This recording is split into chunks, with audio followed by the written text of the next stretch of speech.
अच्छा, layer system हमारे पास तकरीबन हर 3D सॉफ्टवेयर इस्तेमाल करता है। वैसे 3D नहीं, 2D सॉफ्टवेयर भी इस्तेमाल करता है।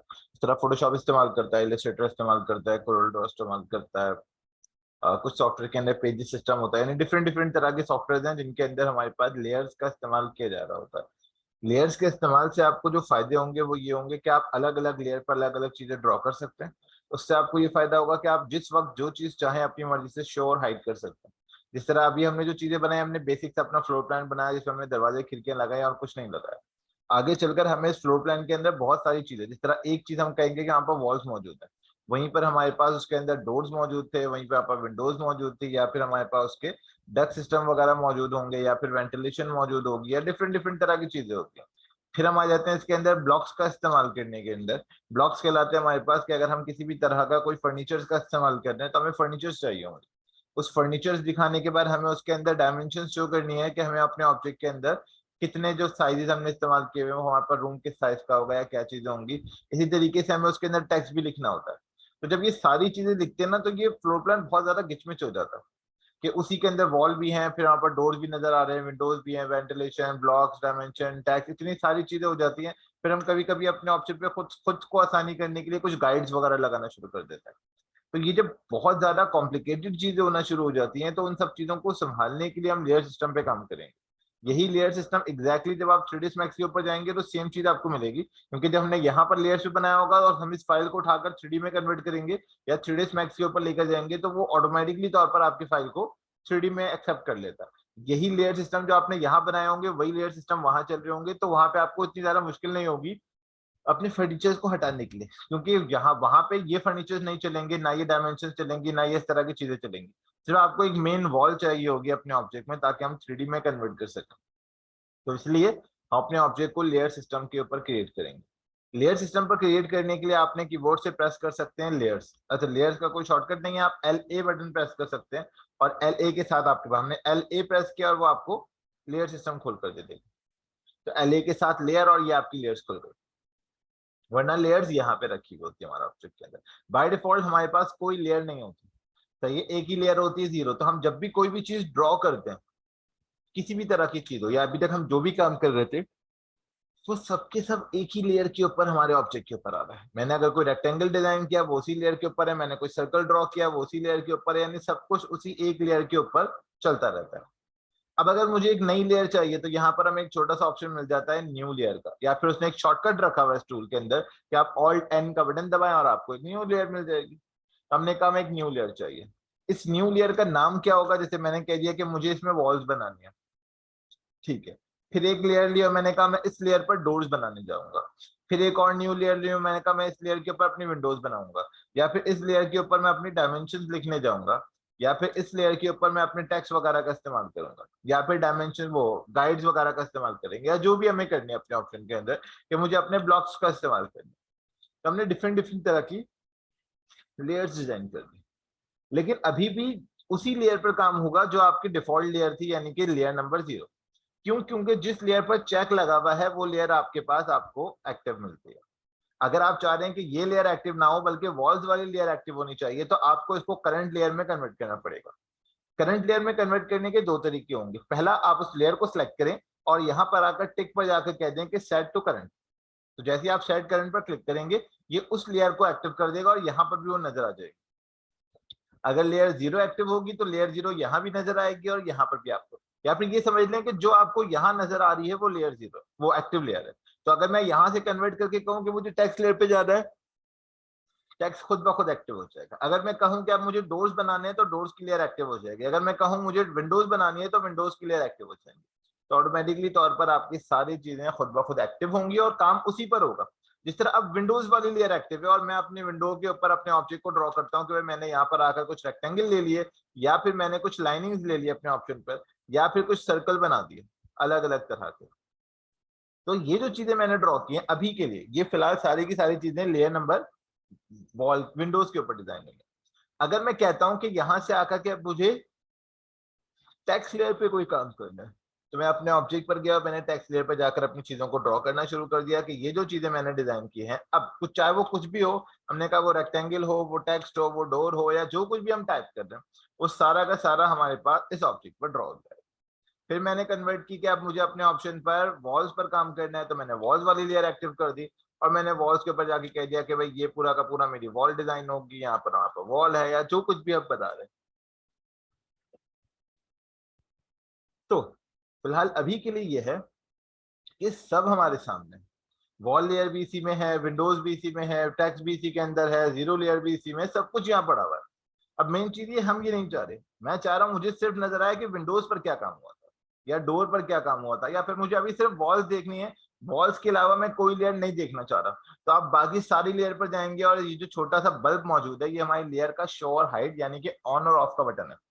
चेक करने के लिए देखिए हमारे पास सब चीजों के अल्फाबेट के नाम आ रहे हैं, O F R E L, ये क्या है।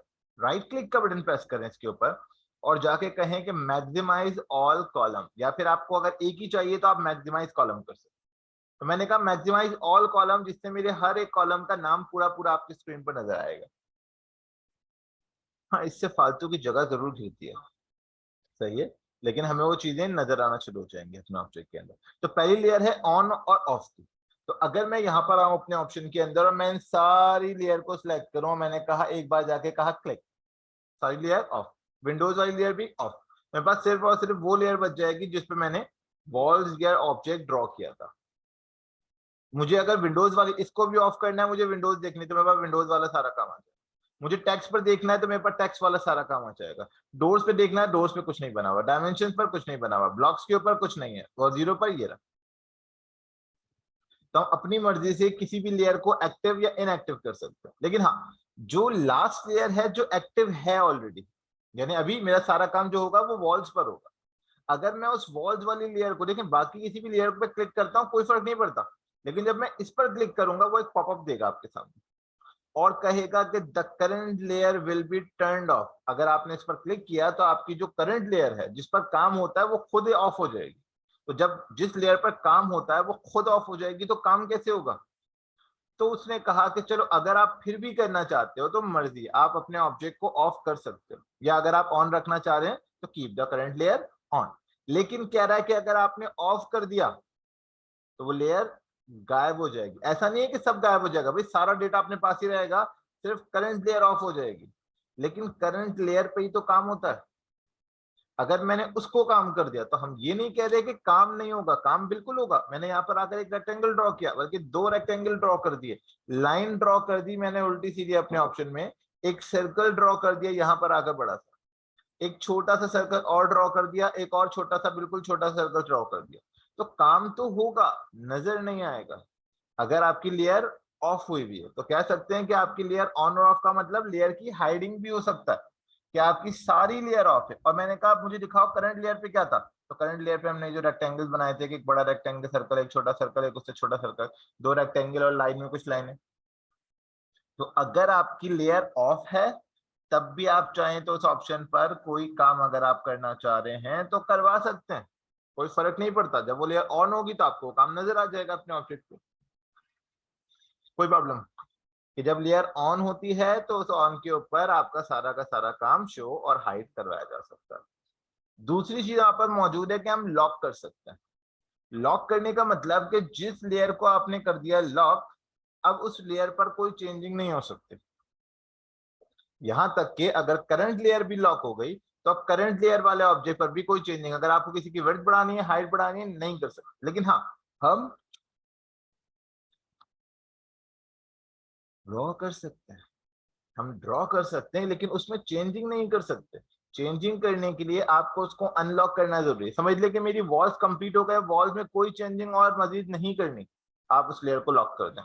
विंडोज बन चुकी हैं और कोई चेंजिंग नहीं करनी, लॉक कर दें, ताकि वो दूसरों को डिस्टर्ब ना करे। क्योंकि जब हम सिलेक्शन कर रहे होंगे या कोई काम कर रहे होंगे तो कभी कभी वो लेयर दूसरों को डिस्टर्ब करती है, यानी गलती से सिलेक्ट हो जाती है, जो हमें नहीं करना। अब इसमें इतनी सारी चीजें, मुझे कोई एक चीज सिलेक्ट करनी है तो हमने कहा वो जबरदस्ती सिलेक्ट हो रही होगी बाकी चीजें, तो आप उस लेयर को लॉक कर सकते हैं। तो जब हमारा लेयर लॉक है तो हम उस पर काम नहीं कर सकते, यानी काम का मतलब चेंजिंग नहीं कर सकते, काम कर सकते हैं और नजर आएगी। जब लेयर ऑफ होगी तो हमें ऑब्जेक्ट में चेंजिंग नहीं कर सकते। चेंजिंग इसलिए नहीं कर सकते क्योंकि नजर ही नहीं आ रही, तो चेंज क्या करें, लेकिन काम हो सकता है उसमें। तो जब ऑफ होता है तो नजर नहीं आएगा, चेंज नहीं होगा लेकिन काम होगा। जब लॉक होगा तो नजर भी आएगा, काम भी हो सकता है, लेकिन चेंजिंग नहीं की जा सकती। लेकिन जब आप कहते हैं कि मैं फ्रीज करने जा रहा हूं, मैं अपने ऑब्जेक्ट को फ्रीज करने जा रहा हूं, तो जैसे ही हम कहते हैं कि भाई मैंने अपने ऑब्जेक्ट को फ्रीज कर दिया, तो वो भी आपके ऑब्जेक्ट को एक तरह से हाइड कर देता है। सही है। जब मैं फ्यूजो को फ्रीज करता हूं तो वो भी एक तरह से आपके ऑब्जेक्ट को हाइड कर देता है, सिवाय उस लेयर के जो करंट है। करंट लेयर कभी भी फ्रीज नहीं हो सकती। फ्रीज का मतलब है हम एक तरह से उसको लॉक करने की कोशिश कर रहे हैं कि हम उसमें ना काम कर सकें, ना चेंज कर सकें, और ना हमें नजर आए। यानी जो तीनों काम इसके थे, जिसमें हमने कहा कि तीन चीजें, ये दो काम करता है एक नहीं करता, ये दो काम करता है एक नहीं करता, ये तीनों कर देता है। ना आपको दिखेगा, ना आप ड्रॉ कर सकते हैं, और ना ही आप चेंजिंग कर सकते हैं। अब क्यों नहीं ड्रॉ कर सकते? क्योंकि ड्रॉ सिर्फ और सिर्फ करंट लेयर पर होता है, और करंट लेयर फ्रीज हो ही नहीं सकती। उसका मतलब जो लेयर फ्रीज हो सकती है उस पर काम नहीं हो सकता, और जिस पर काम हो रहा है वो लेयर फ्रीज नहीं हो सकती आपके पास। तो आप बाकी सारी चीजों को फ्रीज कर सकते हैं। तो ये कुछ दो तीन चीजें हमारे पास जो हमें बार बार जरूरत पड़ती है जिन चीजों के अंदर। तो कभी हम फ्रीज करेंगे, कभी हम लॉक करेंगे, और कभी हम उस लेयर को शो या हाइड करवाएंगे हमारी मर्जी से। अब उसके बाद अगर हमारे पास फ्लोर प्लान मौजूद है, तो देखिए हम फ्लोर प्लान में करते क्या है, हम फ्लोर प्लान के अंदर डिफरेंट डिफरेंट तरह के कलर्स रख देते हैं। उस कलर से हमें फायदा ये होता है कि हमें चीजें इजीली तौर पर विजिबल मिलती हैं। सही है। बैकग्राउंड पर कलर करना, या फिर अगर हम आ जाए कलर्स के अंदर, नहीं, हमारे पास क्या चीज, नहीं नहीं, वही चीज बता रहे हैं कि आपके पास ऑब्जेक्ट में कलर्स हैं। हम ये कलर इसलिए करते हैं ताकि हमारे पास जो 10 चीजें मौजूद हैं, ये 10 चीजें अलग से हमारे पास विजिबल हो सके। कि अगर मैंने डोर्स बनाया तो मुझे पता चल जाए कहाँ कहाँ डोर्स हैं, मुझे ये पता चल जाए। अच्छा, आगे हम लिखते भी हैं ये D1 D2 D3 क्या है ये डोर। तो हम थोड़े से कलरफुल डिजाइन करते हैं इस। अच्छा, कलरफुल सिर्फ दिखता है स्क्रीन पर। जब आप प्रिंट निकालते हैं तो हम इस प्रिंट को निकालते हैं ग्रे स्केल पर, जिसमें सिर्फ और सिर्फ एक सिंगल कलर आएगा। यानी चीजें, कुछ चीजें ग्रे स्केल का मतलब होगा कि कुछ चीजें डार्क नजर आएंगी, यानी ब्लैक और व्हाइट के बीच के कलर्स होंगे। तो कुछ चीजें प्योर ब्लैक होंगी, कुछ थोड़ी सी लाइट होंगी, कुछ उससे लाइट होंगी, कुछ उससे लाइट होंगी, लेकिन होगा सब ग्रे टाइप के कलर में। ग्रे का मतलब ग्रे नहीं, ग्रे का मतलब ब्लैक एंड व्हाइट के बीच का कोई भी कलर हो सकता है आपके ऑप्शन के अंदर।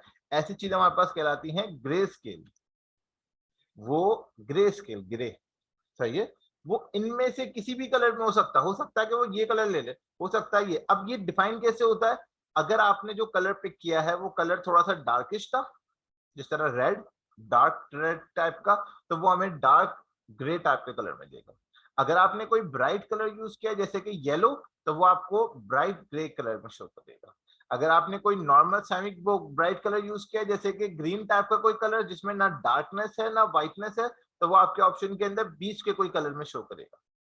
तो आपको ये देखना पड़ेगा कि हमें कब क्या किस तरीके से अपने ऑप्शन को इस्तेमाल करना है ताकि हम उस चीज को यूज कर सकें। तो पहली चीज तो ये, मेरे पास 10 ऑब्जेक्ट मौजूद है, मैंने कहा कलर चेंज कर दो। कलर चेंज करने का मतलब जिसमें वॉल्स बनेगी, मैंने कहा वॉल्स व्हाइट कलर की रहनी चाहिए। लेकिन जब मैं डोर बनाऊंगा तो मैंने कहा डोर का कलर ये नहीं होना चाहिए। डोर पर हमने जाकर क्लिक किया, मैंने कहा अब जो हम डोर बनाएंगे फिर से, लेकिन पुराने ऑटोकैड के जो वर्जन थे वो ब्राइट कलर्स में आते थे, यानी कि व्हाइट, तो हम डार्क कलर ज्यादा यूज करते थे। नए वर्जन जो है वो ब्लैक कलर में आते हैं। तो आपको ब्राइट कलर यूज करने पड़ेंगे, क्योंकि अगर आपने डार्क कलर यूज करने की कोशिश की तो नजर ही नहीं आएगा। सही है। तो आपको अब जो कलर्स यूज करने हैं वो ब्राइट में से होगा। यानी कि अगर मैं ब्लैक पर बना रहा हूं तो आप इस पर रेड या ऑरेंज या फिर थोड़ा सा येलो टाइप के कलर्स का इस्तेमाल कर सकते हैं। तो मैंने कहा जितने भी डोर्स होंगे वो सब येलो होंगे, जितनी भी विंडोज होंगी वो सारी की सारी मैंने थोड़े से स्काई ब्लू, सी ब्लू टाइप के कलर्स में इस्तेमाल कर दी। जितने भी टेक्स्ट में इस्तेमाल करूंगा, मैंने कहा वो थोड़े से ग्रीनिश टाइप के कलर में होने चाहिए। ग्रीनिश का मतलब थोड़े से ब्राइट ग्रीनिश टाइप के कलर। सही है। वॉल्स व्हाइट है। जब हम डायमेंशंस का इस्तेमाल करेंगे तो डायमेंशन पे जाकर हमने कह दिया कि हम इसको थोड़ा सा रेडिश टोन के अंदर, रेड टोन थोड़ा सा डार्क होता है तो हम थोड़ा सा पिंकिश टोन दे रहे हैं ऑप्शन के अंदर। ब्लॉक्स वगैरह, यानी कि जब फर्नीचर हम ऐड करेंगे अपने ऑब्जेक्ट के अंदर, तो हम थोड़े से अलग कलर टाइप के इस्तेमाल कर देते हैं। जीरो पर कोई काम नहीं करने जा रहे हैं अपने ऑब्जेक्ट पे। हमने अपनी लेयर्स बनाई, अच्छा लेयर डिलीट करनी हो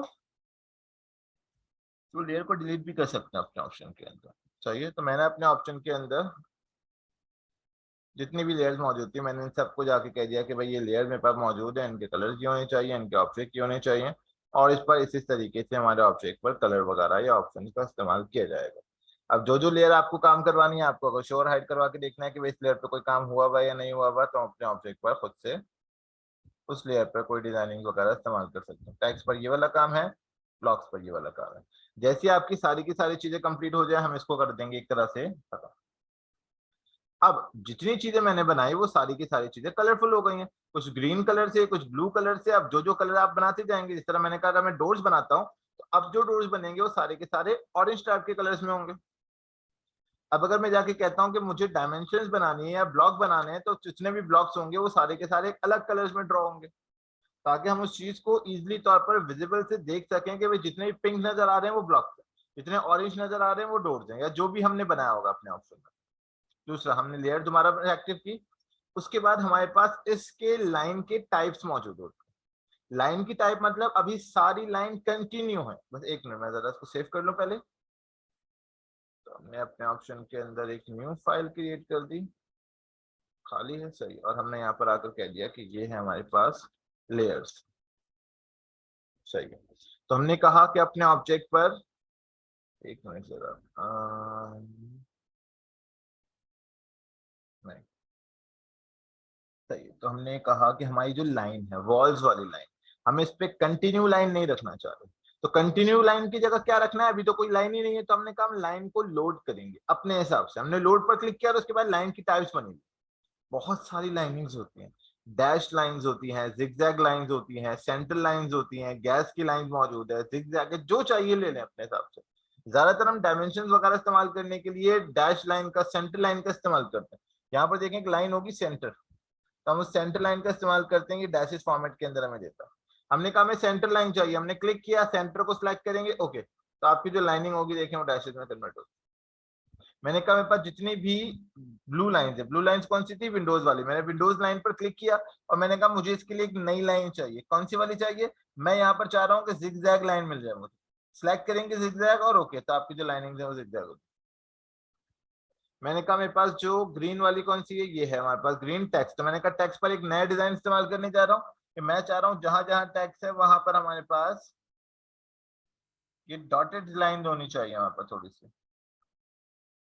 आईएसओ डॉट या आईएसओ डैश हमने लाइन लिया, हमने कहा ओके। अच्छा, डॉटेड लाइन का कुछ खास पता नहीं चलता हमारे ऑब्जेक्ट के अंदर, वो गायब ही कर देते हैं एक तरह से। तो हमने कहा कि नहीं, हमारे पर टेक्स्ट लाइन के ऊपर ये डॉटेड अच्छी नहीं लग रही है, तो हमें जरा डॉटेड के ऊपर क्लिक करते हैं और हमने कहा इसके ऊपर हम दे देते हैं थोड़ी सी चेंज लाइनिंग। जैसे कि समझ लें कि हमने ट्रैक लाइंस यूज कर ली, ताकि अभी के लिए सिर्फ समझा रहे हैं ताकि नजर आ जाए कि हमारी लाइंस में एग्जैक्टली क्या क्या चेंजिंग वगैरह होती है। बाद में हम इन सब के ऊपर नॉर्मल लाइंस ही यूज करेंगे, ये वाली लाइनिंग यूज, और हम बाद में किसी भी टाइम चेंज कर सकते हैं। नहीं चाहिए जिगजैग, चेंज कर देंगे। अगला ऑप्शन मौजूद है कि अगर आप लाइन की वेट चेंज करना चाह रहे हैं, यानी कि आप चाह रहे हैं कि जो बाहर का मेन बॉर्डर होना चाहिए वो थोड़े से हैवी बॉर्डर में होना चाहिए, जो अंदर वाली लाइन होगी वो पतली होनी चाहिए, उससे अंदर वाली चेंज होनी चाहिए, तो आप चेंज भी कर सकते हैं। वॉल्स है, मैंने कहा क्लिक कर दो वॉल्स। मैंने कहा जितनी भी वॉल्स होंगी ना उसमें थिक लाइन यूज होनी चाहिए। तो आपने जाके कहा कि भाई सबसे थिक लाइन वॉल की होगी, वॉल की लाइन थिक हो जानी चाहिए थी लेकिन नहीं हुई। मैंने कहा ठीक है, विंडोज की लाइन पर आते हैं। विंडोज की लाइन बीच की कोई थिक लाइन होनी चाहिए, ये भी नहीं हुई। मैंने कहा ट्रैक्स की जो लाइन मैंने बनाई है इसको थिक कर दो, ये भी थिक नहीं कर रहा। तो हमने हर एक लाइन को सिलेक्ट किया और मैंने अपने हिसाब से उसको थिक करने की कोशिश की कि भाई थिक कर दो, लेकिन वो कह रहा है कि थिक नहीं नजर आ रही। क्यों नजर नहीं आ रही, कि जो लाइन वेट है आपको इसको एक्टिव करना पड़ता है। लाइन वेट को एक्टिव करने के लिए आपके पास दो तरीके होते हैं। पहला, यहां पर अगर आप नीचे आएंगे तो देखें आपको ऑप्शन मिलता है शो हाइड लाइन वेट। नहीं मिल रहा, आप कीबोर्ड से जाकर टाइप कर दें कि आपको लाइन वेट चाहिए। आप जैसे क्लिक करेंगे आपका लाइन वेट की सेटिंग खुल जाएगी। ये सेटिंग यहां भी खुलती है, और अगर आप यहां आ जाएं तो देखें यहां भी लाइन वेट का ऑप्शन मौजूद है। लाइन वेट पर क्लिक करेंगे और यहाँ वही सारी चीजें जो भी हमने यहाँ से देखी, यहाँ पे वही सारे कलर्स हैं जो हमने वहां देखे, यहाँ पे वही सारे डिजाइन है जो हमने वहां देखे। तो हम लाइन वेट पर गए और मैंने कहा लाइन वेट की सेटिंग खोलते हैं, तो भी आपको ऑप्शन खुल जाएगा। इन दोनों ऑप्शन खोलने के बाद आपको सिर्फ एक ही काम करना है कि डिस्प्ले लाइन वेट पर चेक लगाना है, और जैसे आप ओके करेंगे आपके ऑब्जेक्ट की थिकनेस आपको नजर आना शुरू हो जाएगी। सही है भाई। तो जो भी चीजें आपको इस्तेमाल करनी होंगी, चाहे वो किसी भी तरह की लाइन हो, आपने क्लिक करना है और आपकी लाइन की थिकनेस आपको नजर आना शुरू हो जाएगी। जैसी लाइन वेट की सेटिंग, फिर से ये ऑप्शन रखा हुआ है यहाँ पर लाइन वेट को एक्टिव और इनएक्टिव करने के लिए, लेकिन हमने कहा अगर वहां नहीं हो तो आप यहां से ले सकते हैं, यहां नहीं हो स्क्रीन के बीच में टाइप कर सकते हैं अपने ऑप्शन के अंदर कि आपको लाइन वेट चाहिए, लेकिन हाँ लाइन वेट पूरा टाइप करना है आपको। जैसे ये दोनों चीजें टाइप हो जाएंगी या ये काम हो गया, अब अगली चीज मौजूद है कि आप ट्रांसपेरेंसी को कंट्रोल कर सकते हैं। कुछ ऐसी लेयर्स जो आप चाह रहे हैं कि नॉर्मल से थोड़ी सी हल्की नजर आए, तो आप उसकी ट्रांसपेरेंसी, इस तरह मैंने कहा जितने भी सेंटर जो ब्लू लाइंस है ये थोड़ी सी, या जो व्हाइट वाली लाइंस है ये थोड़ी सी ट्रांसपेरेंसी, तो उसने कहा 0 से 90 के बीच में ट्रांसपेरेंसी के साथ खेल सकते हैं। 100 नहीं हो सकती, यानी कि गायब नहीं हो सकता, मैक्सिमम हल्का हो सकता है। तो मैंने कहा चलो 20% हाइड करते हैं, तुम्हारा ऑप्शन थोड़ा सा लाइट हो गया, होते हुए नजर आया, थोड़ा सा लाइट हो गया। मैंने कहा चलो 90% फुल कर देखते हैं, तुम्हारा ऑब्जेक्ट ट्रांसपेरेंट, यानी उसके पीछे की चीजें हमें नजर आ रही होंगी हमारे ऑब्जेक्ट पे। लेकिन अगर मैं यहाँ पर कह दूं कि मुझे 0 चाहिए, तुम्हारा object high full opaque object में अंदर कन्वर्ट हो जाएगा। अगला ऑप्शन प्लॉटिंग। अगर आप कोई ऐसी चीज बनाना चाह रहे हैं जो हमने कहा, जैसे हमने कहा गाइड्स, कि वो चीज मुझे नजर तो आए लेकिन प्रिंट में नहीं आनी चाहिए, तो आप उस स्पेशल लेयर को जाकर कह सकते हैं कि प्लॉटिंग पर हमने उसको करवा दिया क्रॉस। जैसे आपने प्लॉटिंग पर क्रॉस किया तो इसका मतलब वो ऑब्जेक्ट आपको स्क्रीन पर नजर आएगा, सब कुछ होगा, लेकिन जब आप उसको प्रिंट निकाल रहे होंगे आगे से, तो प्रिंटिंग के टाइम पर वो लेयर गायब हो जाएगी आपको। सही है। तो आपको ये बताना है कि क्या चीज प्रिंट होगी, क्या चीज प्रिंट नहीं होनी चाहिए। अगर आप चाह रहे हैं ब्लॉक्स नजर आए प्रिंटिंग के टाइम गायब हो जाए, हटा दें, लेकिन हाँ इस पर चेक लगाने से या ना लगाने से आपके यहाँ कोई फर्क नहीं पड़ेगा, लेकिन आगे चल के जब अपना प्रिंट सेटअप चेंज करेंगे तो उसमें बहुत फर्क पड़ेगा। तो चलें जी, डिफॉल्ट लेकर चलते हैं सबको। मैंने अपनी लाइन का वेट सिलेक्ट किया, मैंने कहा बहुत ज्यादा है, डिफॉल्ट रख, ठीक है भाई, बाद में देखेंगे इन सब चीजों को जब हम बना रहे होंगे। डिफॉल्ट लाइन रखते हैं, कोई चेंजिंग नहीं। ऑब्जेक्ट पर गया, मैंने कहा डिफॉल्ट लाइन रखते हैं इसको भी, इस ऑप्शन पर भी गया, मैंने कहा डिफॉल्ट लाइन। लाइन का स्टाइल चेंज करना है, हमने कहा हमारे पास ये जिगजैग उल्टी सीधी लाइनें यूज नहीं होती, तो मैंने कहा ट्रैक लाइट हटाओ और नॉर्मल सी कंटीन्यूअस लाइन रखते हैं अपने ऑप्शन के अंदर। या फिर जो हमने यहाँ पर आकर अपनी व्हाइट लाइन को सेंटर में बनाया, चलो सेंटर लाइन इतनी मसला नहीं करती है, लेकिन फिर भी मैं अपने ऑप्शन को दोबारा से कंटीन्यूअस लाइन में कन्वर्ट करता हूँ, बेसिक तरीके से जैसा हमारे पास कोई भी चीज होनी चाहिए। तो ये हमारे पास एक लेयर सिस्टम इस तरीके से क्रिएट होता है। जब लेयर सिस्टम क्रिएट हो जाएगा तो हमें एक चीज के बारे में ये पता है कि भाई हमें लेयर सिस्टम हर बार बनाना पड़ता है।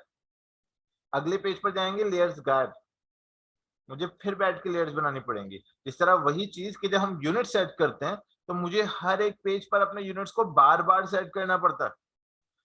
ऑटोकैड में कुछ भी परमानेंट नहीं रहता, अगर मैं अपने यूनिट सेट करूंगा तो यूनिट्स बनानी पड़ेंगी। आगे चलकर नेक्स्ट क्लास में अपने डायमेंशंस पढ़ेंगे कि हमें टेक्स्ट अगर लिखना है तो टेक्स्ट हम लिखते साथ टेक्स्ट गायब हो जाता है, टेक्स्ट गायब हो जाता है। टैक्स हमने लिखा, वो छोटा सा टैक्स, ये तो बड़ा है, जब हम बड़ी स्क्रीन पे बनाएंगे ना तो ऐसा लगेगा कि हमारा टैक्स वाकई में गायब हो गया है। वो इतनी छोटी सी, अभी तो फिलहाल कलर अलग है, बाय डिफॉल्ट इसका कलर ब्लैक या व्हाइट होता है, तो वो नजर भी नहीं आता आपको, इतना छोटा ऑब्जेक्ट बन जाता है। अभी तो यूनिट सेट नहीं हुई भी, ना डायमेंशन नजर आती है, ना टेक्स्ट नजर आता है, ना कुछ नजर आता है, हमें सेटिंग करनी है। लेकिन फिर मसला क्या है, हर बार सेटिंग रीसेट हो जाती है, हर नए पेज पर नया ऑब्जेक्ट। तो अब जो हम इस्तेमाल करने जा रहे हैं, तो हम एक ऑब्जेक्ट का एक छोटा सा टेम्पलेट लेने जा रहे हैं। टेम्पलेट से फायदा ये होगा कि आप जब भी कोई सेटिंग करेंगे वो सेटिंग परमानेंटली तौर पर आपके पास सेव रहेगी। कैसे सेव रहेगी, हमने अपने ऑप्शन के अंदर पूरी की पूरी लेयर सिस्टम को एक्टिव कर चुके हैं। मैंने अपने सिस्टम के ऊपर मैंने अपने यूनिट्स को सेट कर दिया कि आर्किटेक्चर ही रहनी चाहिए और 0 बाय 0 ही रहनी चाहिए। तो इस पेज पर ब्लॉक्स भी हैं और डायमेंशंस भी सेट है। आगे चलकर हम ये करेंगे कि हम ये बनाने के बाद एक और नया टेम्पलेट बना लेंगे, तो ना हमें दोबारा कभी डायमेंशन सेट करनी पड़ेगी, ना टेम्पलेट सेट करना पड़ेगा, ना यूनिट सेट करनी पड़ेगी। तो हमने उस पर क्लिक किया, फिर हम गए अपनी फाइल के अंदर और यहाँ पर आपको ऑप्शन मिल जाएगा सेव एज का। जैसे हम सेव एज पर जाएंगे बिल्कुल बराबर में ऑप्शन रखा हुआ है ड्राइंग टेम्पलेट्स। ड्राइंग टेम्पलेट पर आपने क्लिक करना है और यहाँ पर आप अपने नाम से एक टेम्पलेट बना लें ताकि आपको याद रहे। इस तरह मैंने कह दिया कि भाई ये लेयर्स का टेम्पलेट, या फिर मैंने इसको नाम दे दिया कि ये माय टेम्पलेट है, ताकि इन फ्यूचर अगर मुझे इस चीज की दोबारा जरूरत पड़ी कभी कि मैंने कंट्रोल एन किया, तो अब मैं ऑटोकैड की फाइल नहीं लूंगा, अब मैं लूंगा माय टेम्पलेट। तो इसमें मुझे ये फायदा होगा कि जो नई फाइल मेरे पास खुलेगी इसके अंदर ऑलरेडी लेयर सिस्टम बना हुआ होगा। मैं अगर यूनिट सेट करूंगा उस ऑप्शन के अंदर तो इसकी यूनिट्स ऑलरेडी तैर पर सेट हो, मुझे दोबारा सेट नहीं करना। लेकिन हाँ, अभी भी वो टैक्स सिस्टम एक्टिव नहीं हुआ है, तो अगर मैं एक छोटा सा रेक्टेंगल बनाता हूं कि मुझे 80 गज का घर बनाना है, चलें घर बड़ा करते हैं। लास्ट टाइम हम लोगों ने 120 गज का घर डिजाइन किया था। 120 गज के घर के अंदर हम लोगों ने अपनी प्लानिंग रखी थी। सबसे पहले हमने 80 गज का घर बनाया जिसमें हमने रखी 24 की विड्थ और 30 की हाइट। फिर हमने ये किया कि हमने घर को विड्थ उतनी रखी, हमने 24 की विड्थ रखी और 45 की हाइट रखी, तो 120 गज का घर बन गया। अब हम 45 की हाइट रख रहे हैं वही जो 120 गज में थी, लेकिन हम विड्थ चेंज कर देते हैं ताकि थोड़ा सा ज्यादा बड़ी जगह मिल जाए हमें अपने ऑप्शन के अंदर। तो पहले हमने रखी थी, दोनों बार हमने अपनी विड्थ को सेम रखा, हाइट में 15 फीट बढ़ाया था। इस बार हम अपनी हाइट को उतना ही रख रहे हैं 45, बस जो विड्थ हमने 24 रखी थी अब हम 35 या 36 कर लेते हैं। तो अगर मैं 36 कर लेता हूं तो टोटल एरिया बन रहा है 1620, और अगर मैं इसको डिवाइड कर दूं 9 से तो इसका मतलब घर बनेगा 180 गज का। 180 का तो कोई हिसाब नहीं होता, 175 का होता है। तो अगर मैं इसको कम कर दूं, मैं अगर कह दूं कि 45 बाय 35 कर दूं अगर, और डिवाइड कर दूं 9 से, तो इसका मतलब कि 175 गज का घर बन जाएगा। तो 45 बाय 35, तो मैंने कहा एक नया ब्लॉक, लेकिन ये वॉल पे बनेगा। REC रेक्टेंगल ड्रॉ किया, मैंने कहा 35 फीट की विड्थ, 35 फीट, टैब 45 फीट की हाइट, इंटर, और जूम कर लिया। तो ये हमारा एरिया है। अब इस एरिया पर जब मैं टेक्स्ट कहूंगा और मैं कहूंगा कि भाई ये जो जगह मैंने बनाई है ये बेडरूम है, और बेडरूम मैंने कह दिया कि ये बना है, समझ लें कि 15 बाय 16 फीट का, तो जैसे ही मैंने इंटर किया अपने ऑब्जेक्ट पर वो गायब। क्यों? वो इतना छोटा पॉइंट है टेक्स्ट कि वो नजर भी नहीं आएगा। सही है, वो नजर आ रहा है छोटा सा डॉट हमारी स्क्रीन पर, वो डॉट हमारा टेक्स्ट है।